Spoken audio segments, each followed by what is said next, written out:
it is very unfortunate that the person in charge of security, waziri anatoka pale Elgeyo Marakwet, that they say charity begins at home. If you cannot fix the security from your home, how can you fix the security of the country? We must be honest about ourselves.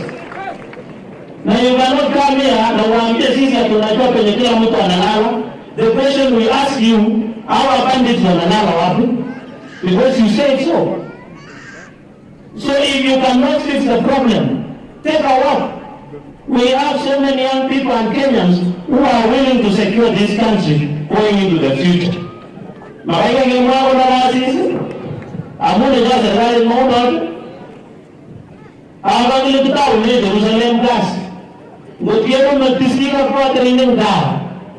Abejita netono ndingali tukumia tu. Ongele ne bodi ya Kenya. So rameda mwanaka pamoja bimungu ndanyu au mungu lwetu jok to kujuju kimeta dalie lakini lazima kimwaje kwa ukweli abale Ahmed Mohamed keji no baro obakurute asiki nyakomye karo mheshimiwa ngong nyogityo wananda